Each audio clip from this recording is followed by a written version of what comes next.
Yeah, Megan, Vaught tells me the road floods with traffic when parents come to drop off and pick up their kids, which becomes an issue, he says, because of how fast people are driving up and down the road when students are trying to cross the street.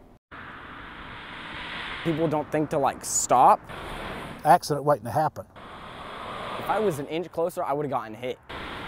This is Jacob Davis. He's a freshman at Carolina Forest High School.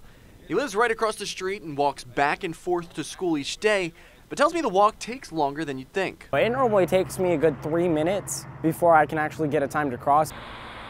I've got a tiny gap before cars are gonna come again, so I literally book it across the street. This isn't a 2-lane country road that these kids are crossing to get back and forth to school.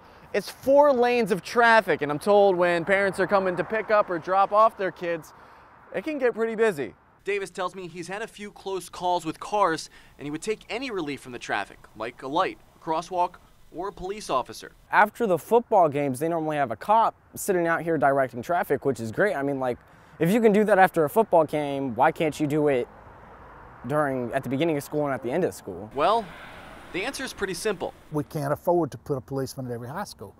The county doesn't have the manpower to do that kind of thing. Horry County Council member Johnny Vaught tells me he knows how dangerous the road is. His daughter goes to the school.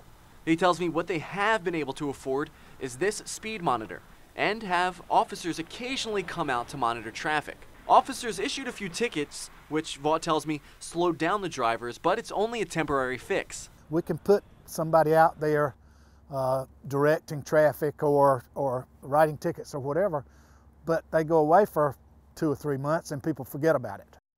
Right now, Vaught tells me he's talking with Carolina Forest Principal Gade Driggers and School Board Representative John Poston about their options. He says they're considering changing the traffic flow patterns, but right now it's all still just talks and there's no timeline.